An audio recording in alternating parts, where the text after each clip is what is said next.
Di atas benteng Tianhai, tirai malam diwarnai merah gelap oleh cahaya lampu kesiapsiagaan perang.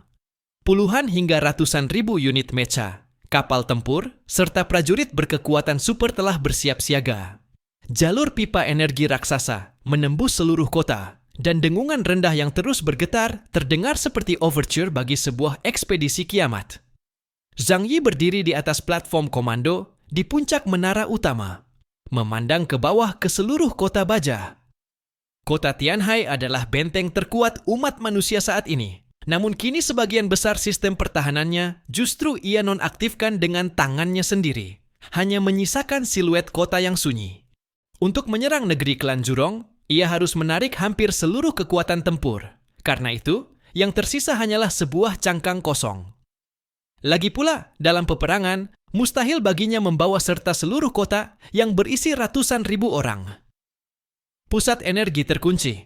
Mode kota dialihkan ke status pertahanan menyeluruh. Suara inti kecerdasan bergema di udara. Seluruh kota diliputi suasana tegang. Pasukan patroli yang ditinggalkan memegang senjata berat, menjaga wilayah dengan segenap tenaga. Zhou Ke melangkah ke sisinya, mengenakan jubah tempur hitam, rambut peraknya berkibar tertiup angin. Benarkah seluruh pasukan akan dikerahkan? Dunia sekarang penuh gejolak. Orang-orang yang ditinggalkan ini bisa berada dalam bahaya. Di matanya terpantul sedikit rasa enggan. Bagaimanapun juga, kota Tianhai telah beberapa kali hancur dan dibangun kembali. Versi kota Tianhai saat ini adalah yang paling ia sukai. Tingkat peradabannya bahkan melampaui masa sebelum kiamat. Zhang Yi menjawab dengan tenang, hanya sementara. Kita akan mengakhiri perang ini secepat mungkin, lalu kembali. Setelah intimidasi yang kulakukan sebelumnya, dalam waktu dekat tidak akan ada peradaban kuno yang berani mendekat. Jika Tianhai ingin bertahan hidup, ia tidak bisa hanya bertahan di tempat. Untuk membuat mereka gentar, kita harus merebut secara aktif. Tatapannya menembus malam, mengarah ke timur. Ke arah kedalaman kerak bumi. Klan Zhurong, mereka akan menjadi batu ujian pertama kita. Di dalam ruang bayangan Zhang Yi, di aula komando mewah yang dibangun di sana, Lu Keran, Xu Si Gendut, Zhou Ke, Deng Shentong, Paman Yu, dan yang lainnya berkumpul. Udara dipenuhi aura pembunuhan dan kegembiraan. Layar cahaya di dinding memproyeksikan struktur geologi bawah tanah serta peta kepadatan energi. Lu Keran mengenakan sarung tangan teknisi, tersenyum penuh semangat. Akhirnya hari ini tiba. Kapal Dreamer milikku sudah menahan diri sampai hampir memercikan api. Xu Si Gendut sambil menyumpalkan batang nutrisi ke mulutnya berteriak. Apa kita ini turun ke neraka? 50.000 meter di bawah tanah. Suhu di sana bisa memanggangku jadi daging panggang. Paman Yu menghela napas, menepuk pipi Xu Si Gendut sambil berkata, kurangi bicara sial. Kalau tidak, semua orang sekarang juga bisa mengubahmu jadi daging panggang. Xu Si Gendut patuh menutup mulutnya. Itu, aku cuma bercanda. Pergi bertempur ke dunia inti bumi, di dalam hati siapapun pasti ada rasa gelisah. Meski indeks kekuatan supernya mencapai 30.000 poin, kehati-hatian yang tertanam di tulangnya, bahkan lebih dari Zhang Yi, tak mungkin berubah. Deng Shentong duduk tegak di kursinya, jari-jarinya yang panjang mengetuk meja. Secara teori, selama perisai energi Dreamer diaktifkan penuh, kita bisa beroperasi di lapisan mantel atas selama lebih dari 30 tahun. Ditambah lagi, baju tempur baru yang dirancang Nona Lu memiliki sistem suhu adaptif. Seharusnya tidak ada masalah besar. Tidak ada masalah besar. Hei, kamu belum pernah kena semburan magma langsung ke wajah. Xu Si Gendut berkata cemas. Benda itu jelas lebih panas daripada temperamen perempuan. Semua orang sudah terbiasa dengan cara bicaranya, sehingga malas menanggapinya. Suara yang sin-sin melintas seperti angin sejuk. Misi kita kali ini adalah menyerang, bukan menjelajah. Aku sudah menyusun rute. Dengan Huogui sebagai penunjuk jalan, kita bisa menghindari semua garis pertahanan dan langsung menuju wilayah inti klan Zhurong. Tatapannya menyapu semua orang. Nadanya dingin. Ini adalah perang peradaban. Para hadirin, nikmatilah kesenangan berburu. Di mata hitam legamnya seperti obsidian, kilatan kegembiraan kehancuran melintas. Berbeda dengan yang lain, yang Shinken sangat menikmati kehidupan pasca kiamat. Hanya dunia seperti inilah yang memungkinkan bakatnya tersalurkan sepenuhnya dan memberinya petualangan mendebarkan tanpa henti. Hingga suara Zhang Yi terdengar. Saat itu semua orang secara refleks berdiri tegap. Pasukan telah berkumpul. Siap. Pandangan Zhang Yi menembus bayangan, menyapu seluruh hadirin. Nadanya mantap dan kuat. Operasi kali ini berkode Ekspedisi Peleburan Dunia. Sasaran, Klan Zhurong. Tujuan, menghancurkan peradaban yang lebih dulu melancarkan perang terhadap negara Huaxu, serta menggentarkan semua peradaban kuno yang ada di dunia saat ini. Ia berhenti sejenak, nadanya menjadi lebih rendah. Ini bukan pertempuran bertahan, melainkan pertempuran penegakan wibawa. Kita harus membuat semua ras tahu. Negara Huaxu, terutama wilayahku, Zhang Yi, sama sekali tidak boleh dilanggar. Mata Lukeran bersinar tajam, tak sabar ingin mengerahkan senjata yang telah ia modifikasi sendiri dengan daya tembak penuh. Penegakan wibawa? Aku suka kata itu. Kalau begitu, kali ini kita ledakkan saja inti bumi mereka. Zhang Yi meliriknya. Sudut bibirnya sedikit terangkat. Memang itu rencanaku. Ia mengalihkan pandangannya keluar, mengangkat tangan, dan membuka gerbang dimensi yang sangat besar. Mulai. Boom. Guncangan dahsyat bergema di kota Tianhai. Benteng Tianhai yang kolosal segera terangkat dari tanah dan melesat menuju gerbang dimensi di udara. Pola cahaya di permukaan benteng mengalir seperti gelombang pasang. Batas kota perlahan menjadi kabur. Seluruh benteng Tianhai tersedot ke ruang dimensi lain, bagaikan paus baja raksasa yang tenggelam ke lautan cermin.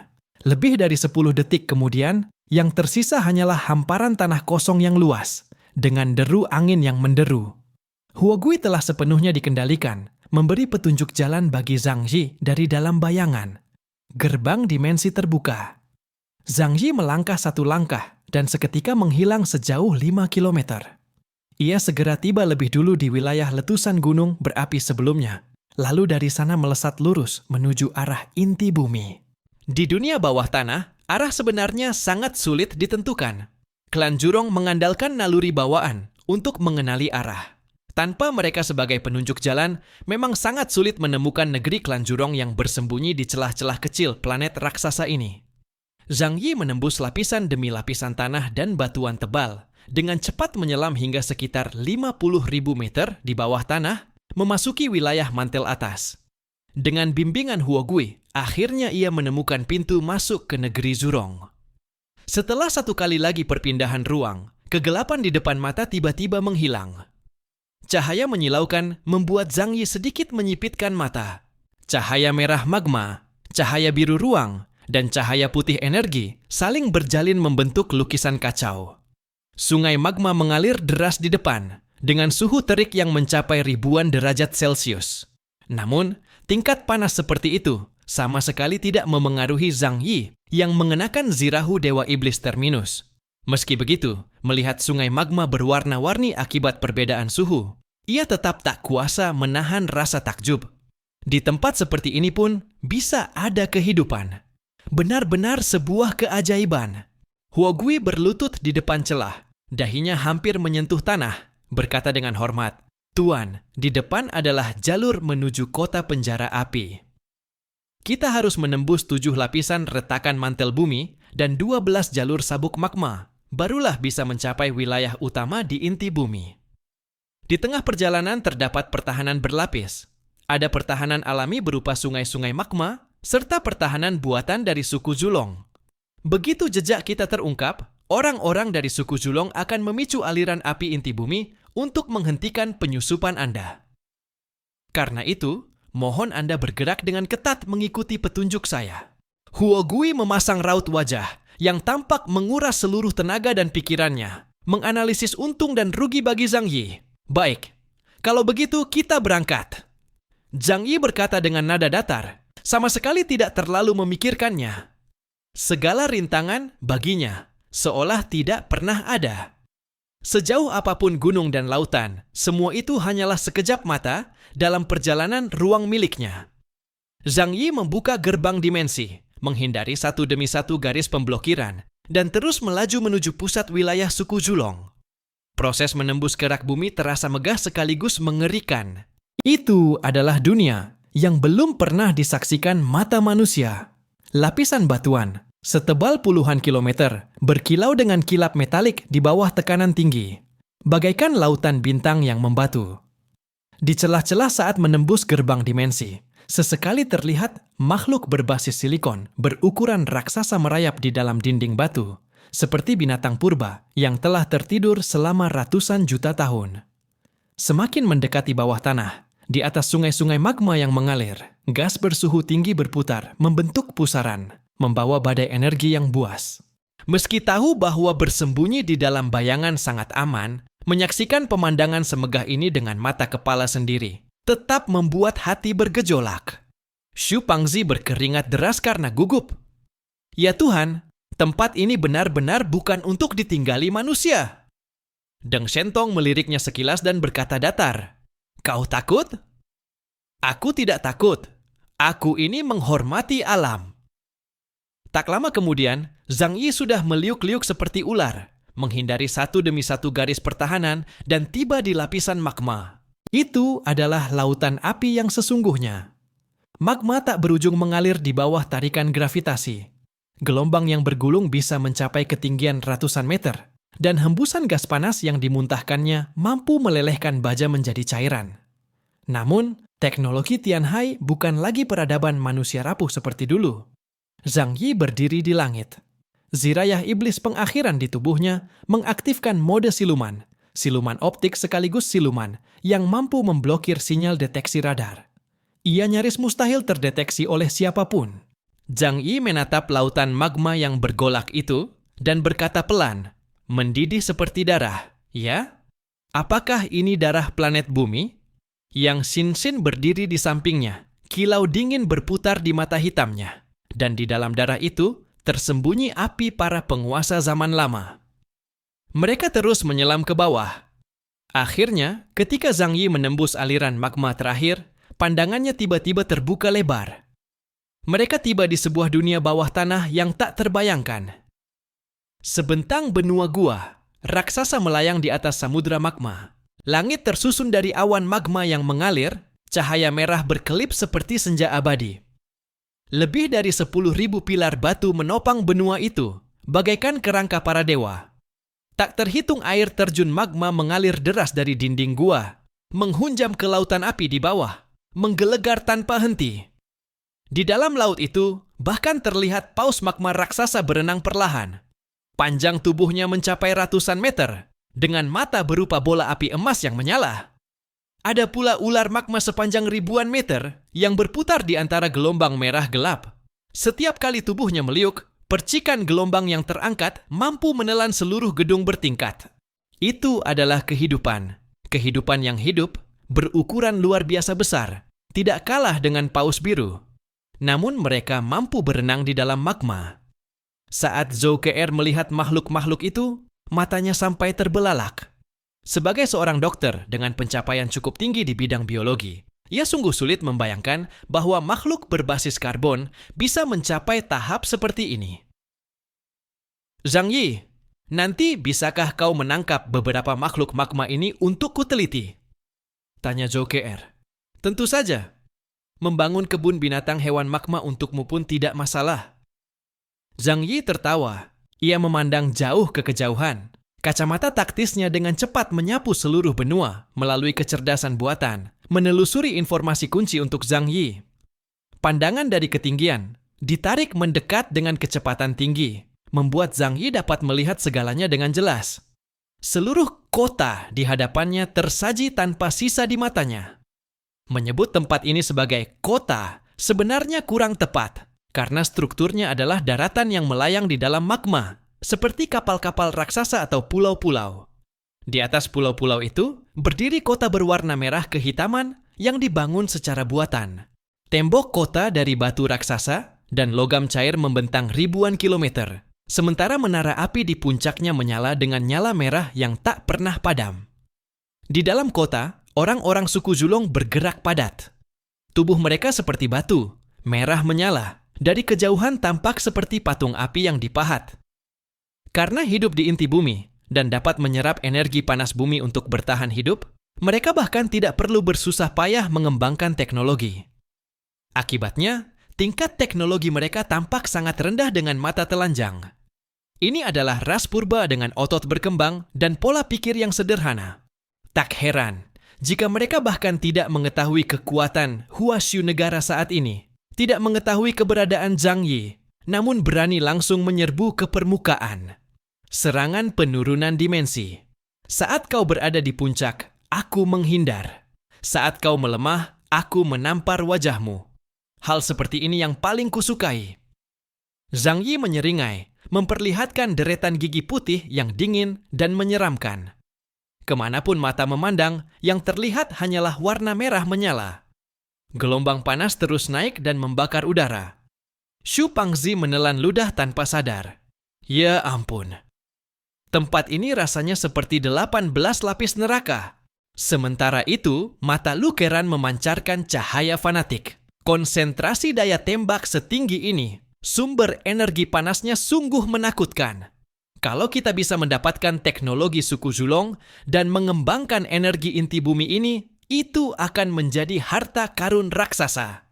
Kapanpun dan dimanapun, yang dipikirkan Lu Keran selalu teknologi. Deng Shentong juga berkata dengan penuh kekaguman, inilah keajaiban peradaban Zulong, sekaligus keajaiban sang pencipta.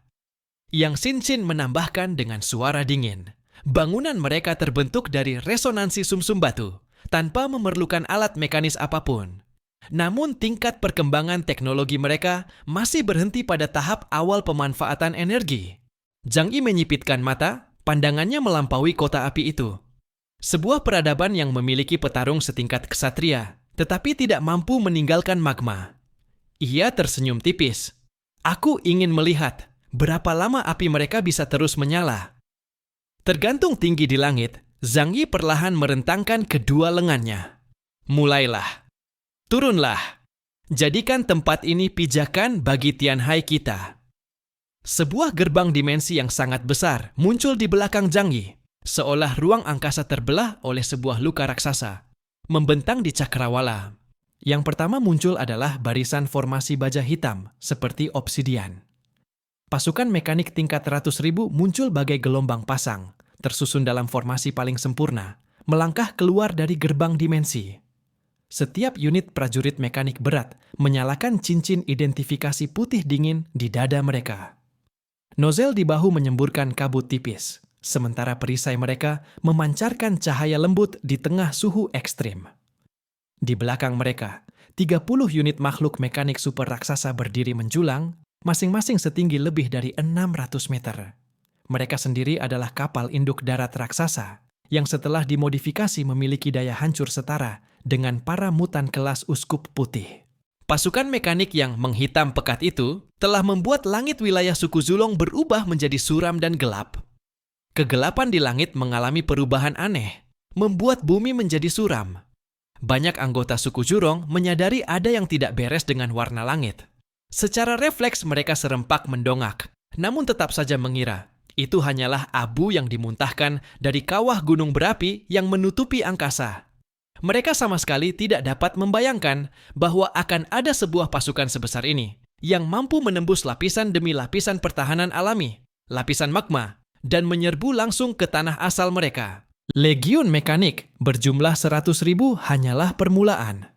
Sesudah itu, 3 kapal perang super menerobos keluar dari gerbang dimensi. Kapal Dreamer memimpin di barisan depan. Lambungnya berwarna perak keputihan dengan tulang punggung kapal yang ditanam 12 mesin cincin, bagaikan sebilah pedang raksasa yang tertancap tegak antara langit dan bumi. Bayangan Zhang Yi terbentang, Lu Keran, Zhou Ke'er, serta anggota inti tim Zhang Yi lainnya bersama pasukan besar divisi Fuying yang dipimpin oleh Deng Shentong dan Baili Changqing. Semuanya muncul serentak di atas kapal Dreamer. Di jembatan komando kapal Dreamer, Lu Keran berdiri tegap. Rambut pendeknya diikat ke belakang kepala, Sisi wajah gadis itu tampak dingin dan fokus. 10 jarinya menari cepat di atas tombol cahaya. Setiap ketukan membuat jutaan jalur energi di seluruh badan kapal berdenyut serempak. Mode tempur kapal Dreamer diaktifkan sepenuhnya. Meriam utama pemanasan awal, kelompok meriam sekunder tembakan sebar, gangguan frekuensi penuh aktif, perisai panas ditingkatkan 300%. Suaranya seteguh kawat baja. Protokol pertempuran darat berlaku. Seluruh meriam kapal mengunci sasaran secara sinkron. Target, sabuk permukiman luar suku Jurong, dan titik patroli. Kapal perang kedua dan ketiga menyusul keluar, masing-masing menempati sayap kiri dan kanan. Laksana 2 tombak langit yang bersenjata lengkap dan siap melindungi. Modul menara pusat benteng Tianhai juga perlahan bangkit di tepi celah bayangan. Menara kristal raksasa itu tampak tanpa cahaya, namun membuat ruang di sekitarnya sedikit terdistorsi. Sebuah bayangan tak terkatakan hasil jalinan teknologi manusia dan peradaban eter. Disinilah wilayah lingkar luar suku Jurong dan para penduduk setempat sama sekali belum menyadari apapun. Mereka bekerja keras di bawah cahaya pijar, menempa zirah batu, mengarahkan aliran magma, dan memperbaiki menara api. Mereka mengira era baru telah sepenuhnya menjadi milik mereka. Mereka mengira setelah mendarat di permukaan, manusia generasi ke-6 hanyalah abu yang bisa dihancurkan dengan mudah. Namun pada detik berikutnya, langit runtuh. Yang pertama meletus adalah auman meriam utama kapal Dreamer. Sinar energi putih pekat memancar dari haluan kapal, menembus gelombang panas bagaikan menembus kertas dan langsung menyelimuti sebuah kawasan menara tinggi di kota lava. Energi dahsyat yang menjulang laksana pilar langit itu seketika menghancurkan segala sesuatu dalam radius 3 km, memusnahkannya hingga terurai menjadi partikel. 1 detik sebelumnya, para anggota suku Jurong masih menikmati kehidupan yang damai. Dalam sekejap, mereka terjerumus ke dalam teror besar. Jeritan, ratapan, dan makian penuh amarah menggema di seluruh kota. Sejumlah besar prajurit suku Jurong mengangkat senjata. Namun ketika mereka menyadari bahwa musuh datang dari langit, mereka bahkan tidak sempat melancarkan serangan balasan. Serangan kedua. Lukeran datang tanpa memberi jeda. Meriam-meriam sekunder di kapal Dreamer membentuk jaringan tembakan yang seimbang antara serangan dan pertahanan. Mengikuti jejak meriam utama, mereka menghujani permukaan dengan pancaran energi putih menyilaukan yang amat rapat. Bagaikan hujan badai yang turun dari langit, tembakan itu mengunci sejumlah besar prajurit berkekuatan khusus suku Jurong. Saat mereka meledakkan kekuatan, reaksi energi di tubuh mereka melonjak tajam. Di mata sistem cerdas, mereka berubah menjadi target merah menyala, dan pembidikan pun selesai dalam sekejap. Tak terhitung berkas cahaya tipis, saling terhubung membentuk jaring, menutupi kedua tepi sungai magma. Begitu sinar itu menyentuh zirah api, kulit batu para prajurit Jurong langsung merekah dengan retakan halus yang rapat.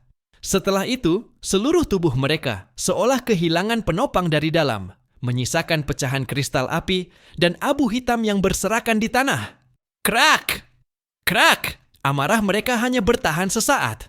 Serangan balasan bahkan belum sempat dilancarkan ketika tubuh mereka telah sepenuhnya terurai menjadi partikel dan meledak.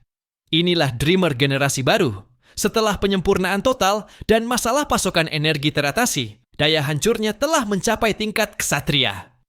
Menyerang para prajurit suku Jurong yang sama sekali tidak waspada ini, semudah tornado yang meluluh lantakkan sebuah tempat parkir. Melihat pemandangan itu, para warga sipil suku Jurong yang selamat menatap dengan pandangan kosong. Karena semuanya terjadi dalam sekejap, di kawasan kota ini saja, lebih dari 30.000 prajurit berkekuatan khusus suku Jurong tewas seluruhnya. Kematian datang terlalu mudah. Orang-orang lain bahkan lupa untuk marah. Ketakutan mereka telah mencapai puncak dan berubah menjadi mati rasa. Aku pasti sedang bermimpi. Seseorang bergumam dengan bibir bergetar, sementara tubuhnya telah kaku tak mampu bergerak. Zhang Yi hanya mengayunkan lengannya dengan tenang. Habisi semuanya, jangan sisakan satu pun. Dalam perang antar ras, hasilnya hanyalah hidup atau mati. Begitu perang dimulai, siapapun dari suku Jurong yang lolos, kelak bisa kembali untuk membalas dendam. Lagi pula, Kekaisaran Wuluan dahulu runtuh justru karena alasan ini. Legiun mekanik berjumlah 100.000 maju dengan kecepatan penuh. Zirah berat bergerak serempak. Katup panas di punggung mereka menyemburkan kabut putih. Bagaikan napas ribuan pasukan kavaleri sekaligus. Barisan terdepan mengangkat lengan. Tembok kota raksasa suku Jurong yang menjulang 100 meter di kejauhan seketika dihujani tembakan hingga berlubang-lubang seperti saringan. Dinding penahan lava terbelah di bawah tebasan getaran frekuensi tinggi, rapuh seperti tahu. Mereka bahkan tidak menggunakan beton. Tembok yang tampak tinggi dan tebal itu, bagaimana mungkin mampu menahan gempuran senjata super di tangan bentuk kehidupan mekanik? Siapa sebenarnya mereka? Apa benda-benda ini? Mengerikan sekali. Mengapa pertahanan kita begitu rapuh? Teriakan panik seorang prajurit Zurong baru saja berakhir ketika perlindungan di belakangnya telah ditembus. Dadanya pun berlubang besar berbentuk bulat, dan ia tewas seketika. Mereka datang dari mana? Bagaimana bisa menemukan tempat tinggal rahasia klan kita? Hingga detik-detik terakhir, mereka tetap diliputi kebingungan. Sungai-sungai magma adalah penghalang alami mereka, mampu memutus hampir semua sinyal elektronik, sekaligus bagaikan labirin kacau yang membuat sebagian besar peradaban enggan melangkah masuk. Bahkan di dalam suku Jurong sendiri, hanya segelintir petinggi yang mengetahui cara keluar masuk wilayah ini. Justru karena terlalu percaya diri pada lapisan pertahanan mereka, mereka menjadi lengah, hingga musuh membunuh mereka langsung di markas besar. Dengong! Kawanan lebah udara mekanik terangkat. Sayap perak terbentang. Ribuan drone kehidupan mekanik berpencar dengan kecepatan tinggi. Dalam sekejap, setiap nyala api telah diberi tanda pelacakan. Korps ketiga, korps kelima. Tekan ke kiri, sisipkan formasi segitiga. Belah barisan mereka. Tatapan lukeran dingin. Ujung jarinya bergerak ringan dan deretan kompartemen cakar di perut kapal Dreamer terbuka. Lebih dari 100 unit drone logam Yi melompat keluar ke dalam angin magma. Sayap mereka bergetar halus, lalu terbang rendah serempak, meninggalkan jejak goresan biru pucat di tanah di kaki para Zurong. Itu bukan bilah pisau, melainkan jejak tekanan rendah yang tersisa setelah udara dipotong dengan frekuensi tinggi. Kemanapun jejak itu melintas, kedua lutut semua anggota suku Jurong patah tanpa suara. Zirah batu runtuh, api meredup, dan seluruh regu berlutut di tengah badai angin. Jeritan kesakitan mengguncang bumi. Jangan-jangan mereka adalah pasukan orang-orang daratan? Akhirnya, seseorang menyadari ada yang tidak beres. Seorang perwira tinggi suku Jurong dengan indeks kekuatan khusus 13.000 berteriak panik. Perang tidak mungkin meletus begitu saja. Mengingat hanya beberapa jam sebelumnya, sekelompok prajurit elit suku Jurong telah menyerbu daratan. Secara naluriah ia mengaitkan semua ini dengan kemungkinan tersebut. Akhirnya, orang-orang dari suku Jurong tersadar dengan kaget dari mana sebenarnya bencana dahsyat ini berasal. Segalanya terlalu tidak wajar dan terlalu mengejutkan bagi mereka. Karena di mata mereka, manusia generasi ke-6 adalah ras yang paling lemah. Zhang Yi memang sedikit menyalahkan mereka. Mereka bukannya sama sekali tidak melakukan penyelidikan sebelum menyerang negara Huaxu. Hanya saja, waktu penyelidikan itu dilakukan sedikit terlalu awal.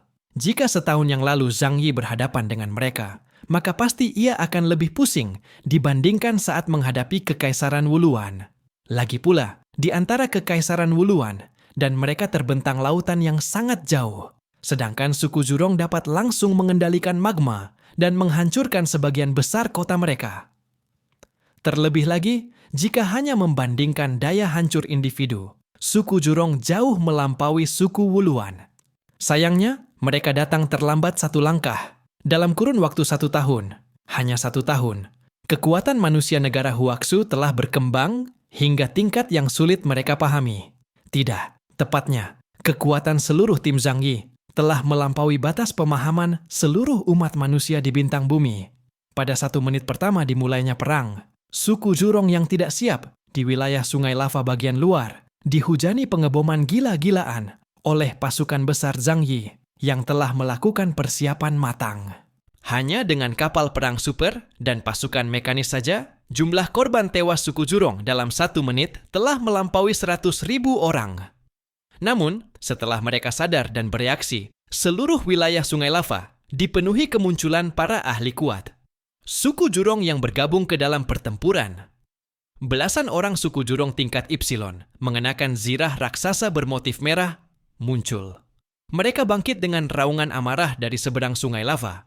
Energi kemampuan yang dahsyat dan mengerikan meledak dari tubuh mereka. Magma berubah menjadi naga-naga beracun raksasa sepanjang ribuan meter, menghantam dengan ganas ke arah pasukan mekanis. Namun, hujan api itu baru saja jatuh di udara, sudah ditelan oleh dinding perisai kemampuan yang tersebar di seluruh garis depan. Hujan api berubah menjadi kabut putih, dan kabut putih itu kembali disedot oleh katup panas, menjadi bahan bakar bagi laju maju mereka. Makhluk mekanis adalah musuh alami kemampuan khusus, dengan perisai anti kemampuan bawaan pada tubuh mereka. Setiap makhluk mekanis, jika bertarung satu lawan satu, memiliki kekuatan setingkat komandan. Meski konsep ini sudah usang, namun untuk menghadapi para pengguna kemampuan dengan nilai di atas 9.000 poin, mereka benar-benar tidak akan kewalahan. Mulai santai. Sejak awal hingga akhir, Zhang Yi tidak bergerak. Ia terus berada dalam kondisi tak terlihat, melayang di udara, memandang dingin segala yang terjadi di medan perang.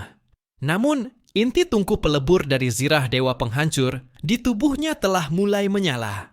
Rusuk zirah berwarna emas gelap tampak dalam dan kelam seperti malam. Di kedua ujung bahunya, muncul cincin geometris merah transparan, seperti naga merah yang tengah bersembunyi. Di bagian perut zirah, garis-garis ukiran energi yang halus seketika menyala, membentuk peta kosmos yang mengalir, dengan matahari, bulan, dan bintang berputar perlahan. Ia sedang menunggu kemunculan para ahli kuat suku Jurong. 3 orang ahli tingkat ksatria dari suku Jurong masing-masing menjaga 3 wilayah penting. Sementara itu, keseluruhan cakupan wilayah negara Jurong bahkan lebih luas daripada wilayah besar Jiangnan. Alasan memilih menyerang tempat ini adalah karena lokasinya sangat jauh dari 2 wilayah lainnya. Bantuan dari tempat lain, secepat-cepatnya, baru bisa tiba dalam waktu setengah jam. Jadi, apakah kesatria putih di tempat ini akan memilih menahan diri, menyaksikan seluruh anggota sukunya dibantai, atau keluar untuk mengadili para penyerbu, lalu memberi Zhang Yi kesempatan untuk melakukan serangan pembunuhan? Senyum tipis terangkat di sudut bibir Zhang Yi. Banyak hal sebenarnya sudah dipahami semua pihak di dalam hati mereka. Tinggal melihat siapa yang lebih dulu tidak sabar. Bagaimanapun juga, Zhang Yi memiliki kemampuan tipe ruang. Ia bisa menyerang maupun bertahan sesuka hati, secara alami berada di posisi tak terkalahkan.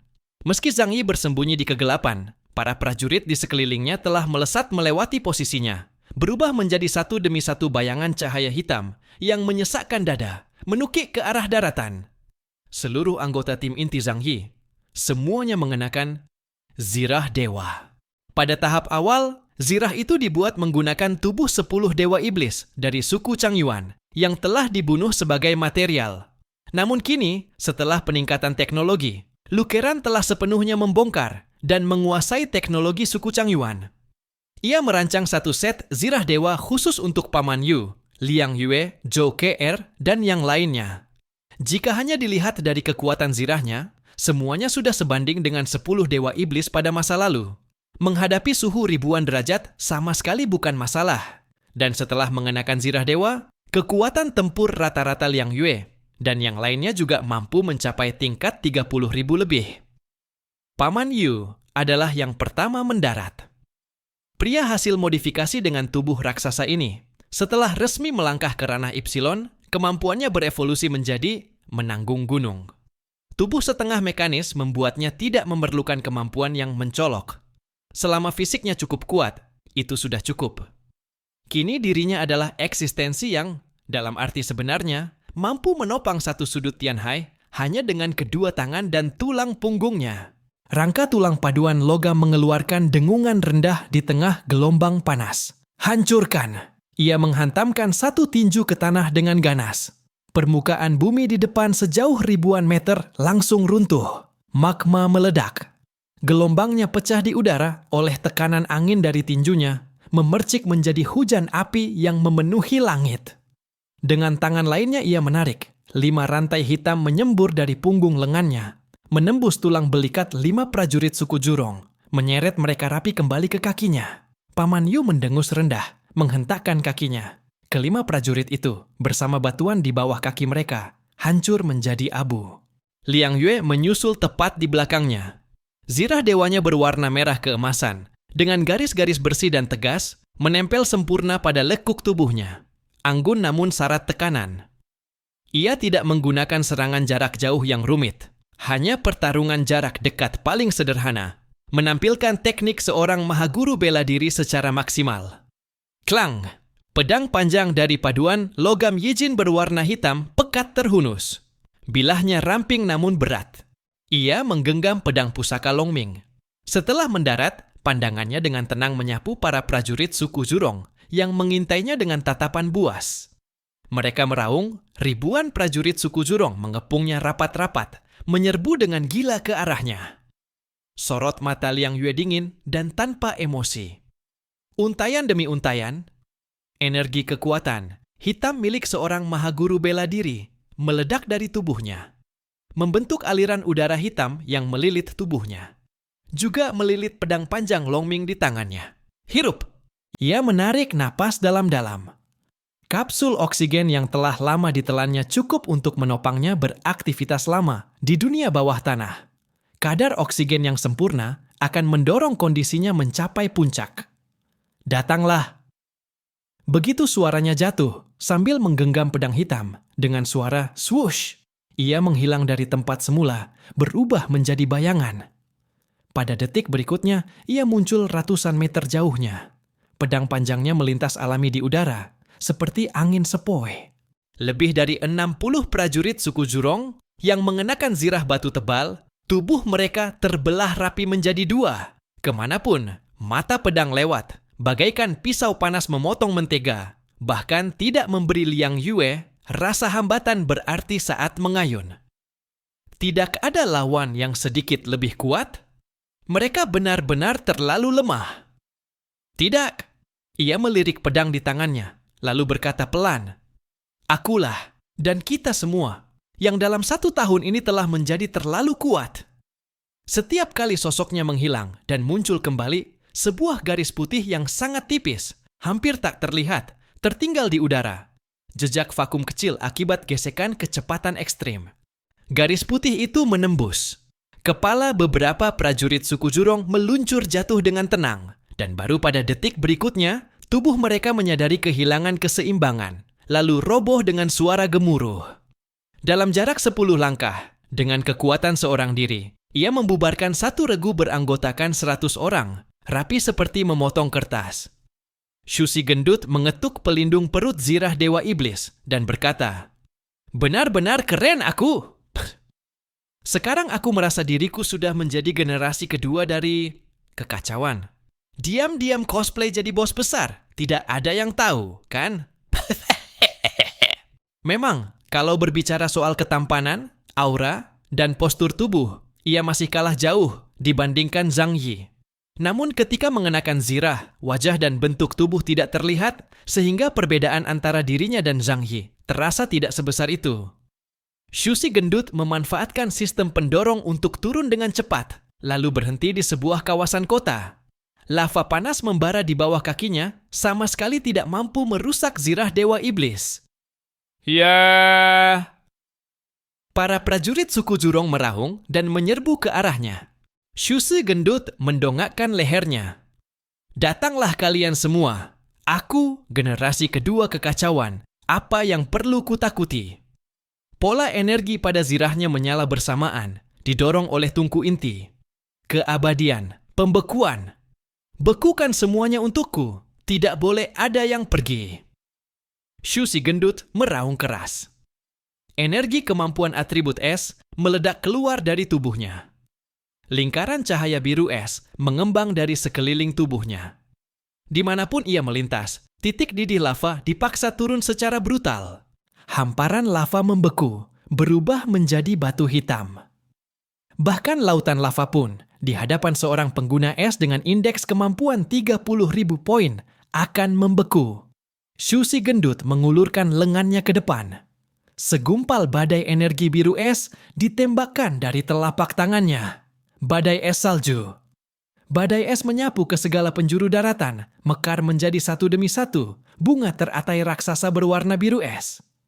Para prajurit suku Jurong yang mengepung, kulit batunya membeku seketika lalu pecah. Bang! Bang!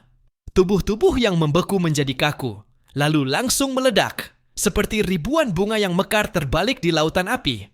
Aku benar-benar ganas. Shu si gendut menatap hasil karyanya dengan sangat puas. Sayang sekali aku jadi kuatnya agak terlambat.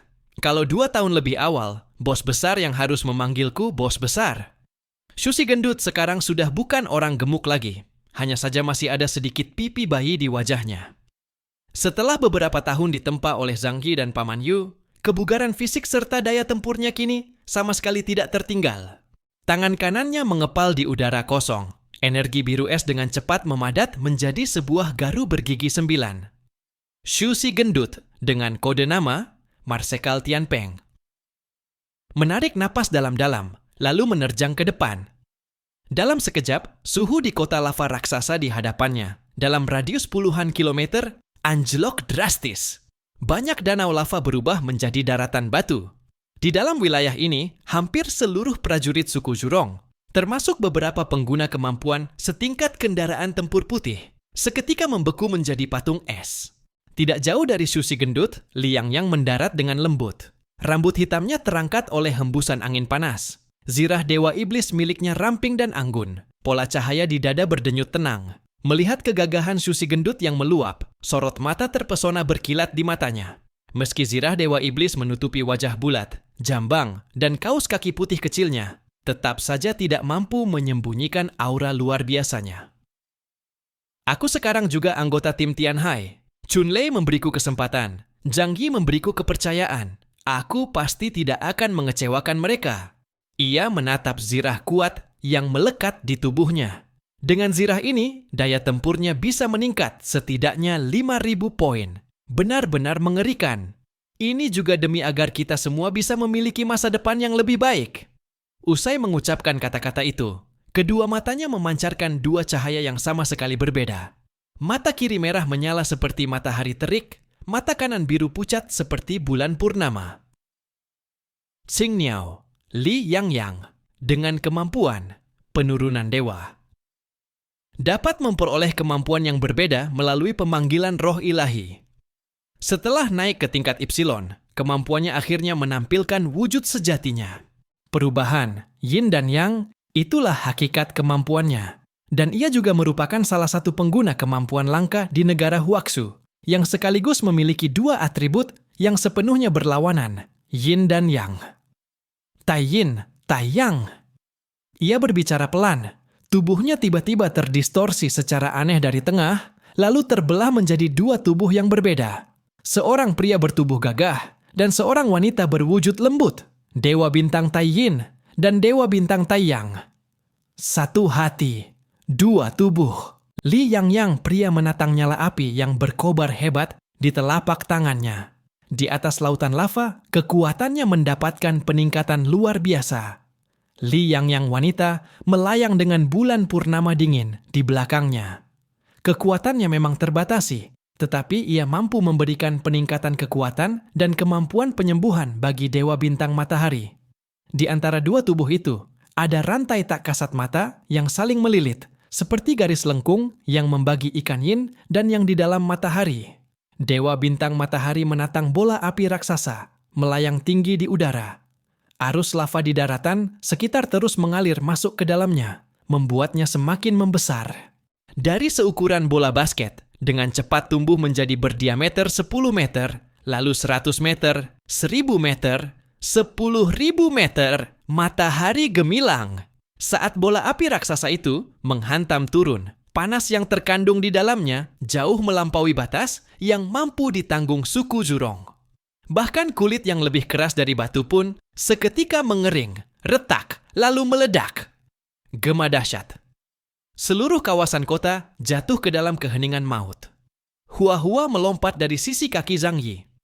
Kucing belang mutan ini mengenakan zirah Dewa Iblis Mini, dengan bilah nano di ujung ekornya menyerupai sabit bulan perak. Kucing belang hitam itu membesar tertiup angin. 100 meter, 200 meter. Dalam sekejap, ia berubah ke bentuk harimau.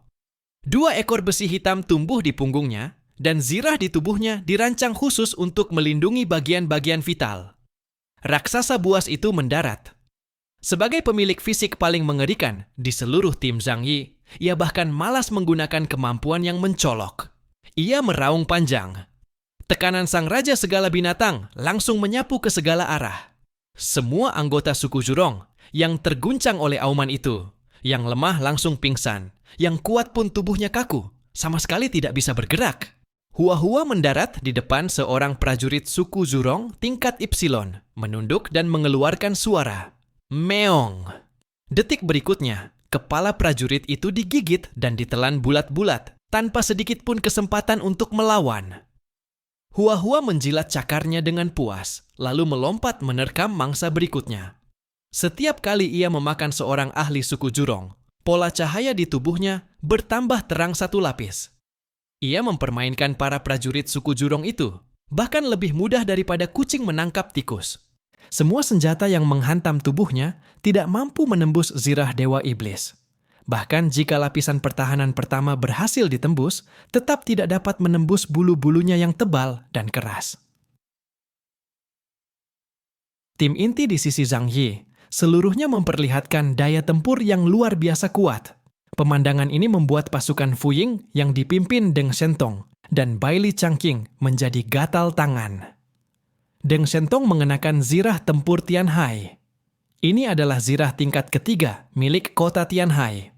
Meski jauh kalah dibandingkan zirah Dewa Iblis terminasi milik Zhang Yi dan zirah Dewa Iblis biasa milik Paman Yo, serta yang lainnya, zirah ini juga dibuat menggunakan logam Yi.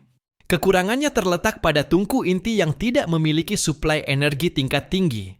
Namun, untuk pertempuran, zirah ini tetap mampu meningkatkan kekuatan serangan dan pertahanan pasukan Fuying secara signifikan. Tidak mungkin kita hanya menonton mereka membangun jasa militer di sini, sementara kita cuma bisa iri, kan? Deng Shentong tersenyum tipis. Tangan kanannya sudah menggenggam pedang gaya barat di pinggangnya yang dihiasi motif bunga fleur-de-lis. Pasukan Fuying, seluruh pasukan maju menyerang. Pada saat pasukan Fuying melancarkan serangan, medan perang seakan ditarik membuka lapisan tirai kedua. Deng Shentong mengangkat telapak tangan kanannya. Kelima jarinya perlahan menutup dan menggenggam erat pedang di pinggangnya. Griffiths. Rambut panjang di kepalanya berubah menjadi perak keputihan. Cahaya suci meledak keluar dari tubuhnya, menyilaukan bagaikan matahari putih di langit. Alam ilusi Mahasumeru. Kubah cahaya suci tak kasat mata menyebar dari atas kepalanya, laksana bunga teratai putih yang diam-diam mekar. Dengan dirinya sebagai pusat, dalam radius 10 km, seluruh cahaya milik semua orang dirampas olehnya. Benteng kota laut api digantikan oleh sinar kehampaan berwarna putih, dan pupil para prajurit suku Jurong serempak kehilangan fokus. Api berkobar masih bergolak, magma tetap mengalir, tetapi semua orang seakan diselimuti ke dalam ruang putih murni. Betapapun menyilaukannya cahaya api, mereka tidak lagi mampu melihat apapun. Cahaya berada di bawah kendaliku, Deng Shentong mencabut pedangnya. Pada saat pedang panjang Griffiths terlepas dari sarungnya, kilau dingin itu tidak menyebar ke segala arah. Sebaliknya, ia memadat menjadi satu demi satu bidang geometris yang sangat teratur, melayang di udara, seperti prisma kristal yang berdiri miring. Bidang-bidang itu memenuhi rapat wilayah udara di segala penjuru. Ia melangkah ke kehampaan, tubuhnya bergerak tanpa suara di antara prisma-prisma tersebut. Jejak pergerakannya bersih, seolah digambar dengan penggaris lurus. Setiap kali ia memiringkan tubuh, setiap kali pergelangan tangannya terangkat, di ujung mata pedang pun mekar kilau bintang putih bersilang 4, ukiran langit. Di mana kilau bintang itu jatuh, prajurit suku Jurong langsung terbelah oleh sayatan simetris ke 4 arah. Inti jantung mereka bahkan belum sempat berdenyut sebelum titik perpotongan garis itu menghapusnya. Bintang bersilang 4 itu terus meledak di wilayah yang diselimuti cahaya putih ini. Deng Shentong menjadi satu-satunya eksistensi yang mampu melihat segalanya, menuai nyawa satu persatu dengan kecepatan ekstrim. Dalam jarak dekat, kecepatan perpindahannya menggunakan ukiran langit, bahkan sebanding dengan penjelajahan ruang milik Zhang Yi. Ledakan bintang bersilang 4 itu pun menjadi mesin penuai nyawa bagi para prajurit. Suku Zhurong. Dalam setengah tahun terakhir, kekuatannya meningkat dengan pesat. Ini bukan hanya berkat dukungan besar dari Zhang Yi. Laboratorium embrio milik teknologi keluarga Deng juga memberikan kontribusi yang sangat besar bagi pertumbuhannya. Ia telah berubah, tidak lagi sama dengan bangsawan muda angkuh di masa lalu. Meski tetap bangga, ia tidak lagi congkak, melainkan telah mengendapkan wibawa seorang raja.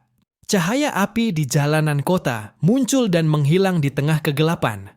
Hanya bintang bersilang 4 yang ia ukir sesekali menyala sekejap, seperti bintang-bintang dari langit yang diturunkan ke dunia fana untuk menandai kematian. 10 langkah, 20 langkah, 100 langkah. Ia terus melancarkan serangan di dalam formasi prisma, mengukir kota lava menjadi sebuah cetakan pemakaman yang sunyi.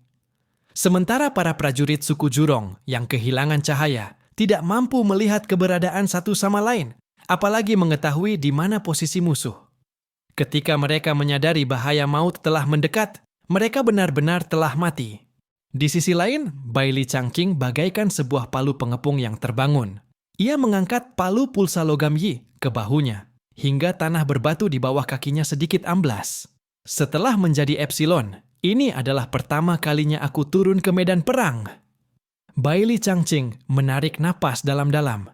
Di belakangnya, pasukan mekanik dalam jumlah besar sedang melakukan pembantaian, sementara ia sendiri menghadapi satu pasukan suku Zhurong yang terdiri dari lebih dari 3.000 orang. Aku akan membuktikan kepada Yang Mulia Tertinggi bahwa sumber daya dan tenaga yang ia curahkan kepadaku sama sekali tidak sia-sia. Ayo, mari membantai.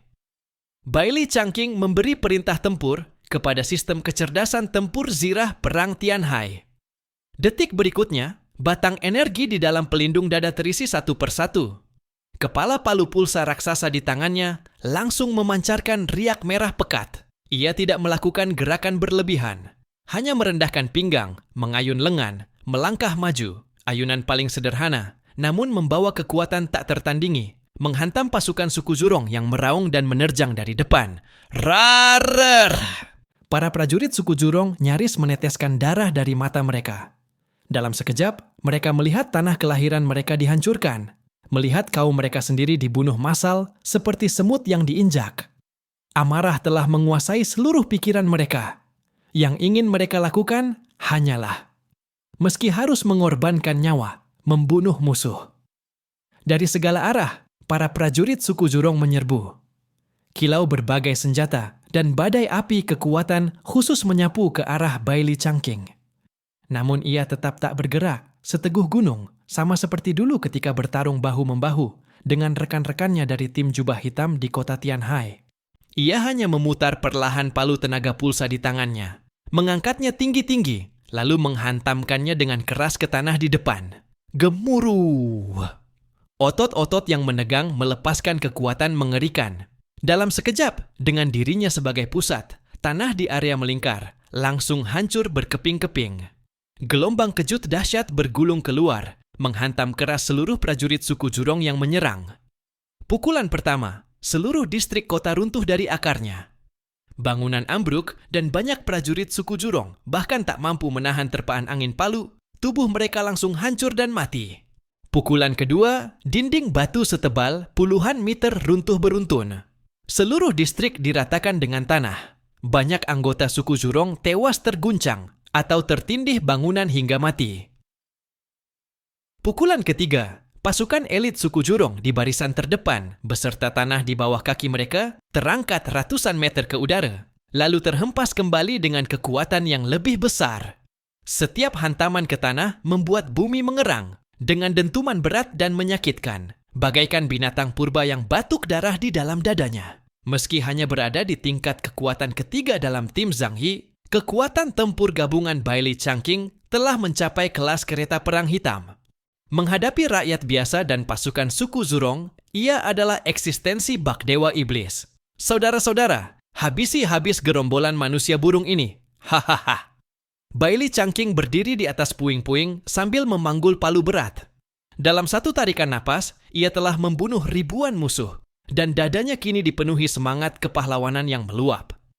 Terinspirasi oleh dua kapten pasukan Fuying, para prajurit Fuying lainnya pun bersemangat dan tak sabar untuk bertindak.